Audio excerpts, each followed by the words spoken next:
আসসালামু আলাইকুম রহমতুল্লাহ। আলহামদুলিল্লাহ, আমি বিভিন্ন মসজিদের জুমার সালাত আদায় করতে যাই। তো মসজিদ সিলেক্ট করা হয় বেশিরভাগ ক্ষেত্রে খতিব দেখে। এটা কি সঠিক উপায় মসজিদ সিলেক্ট করার ক্ষেত্রে? যে দিন শেখার জন্য যদি এটা হয়ে থাকে তাহলে এটা খারাপ নয়, যে সেখান থেকে খতিব ভালো আলোচনা যারা করেন যে এখান থেকে কিছু শেখা যায়। যে নতুন বলতে শরীয়ত তো নতুন নয়, শরীয়তে নতুনত্ব কিছু নেই। আপনাদেরকে নতুন কিছু একজন খতিব শিখাবে এরকম নতুনত্ব নেই। এগুলো ১৫০০ বছর আগে থেকে শরীয়ত, নতুন করে শরীয়তের কিছু আসবে না।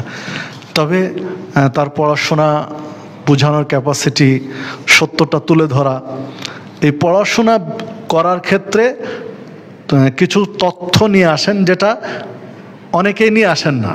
এটা ইলমি গভীরতা না থাকার কারণে এটা হয় অনেক সময়। তো যেসব খতিবের কাছে দেখা যাচ্ছে যে সঠিক ব্যাখ্যা পাওয়া যাচ্ছে বা শরীয়তগুলো একটু বেশি বোঝা যাচ্ছে, এই জন্য যদি আপনি সিলেক্ট করেন তাহলে এটা অপরাধ নয়। জাযাকাল্লাহ খায়ের।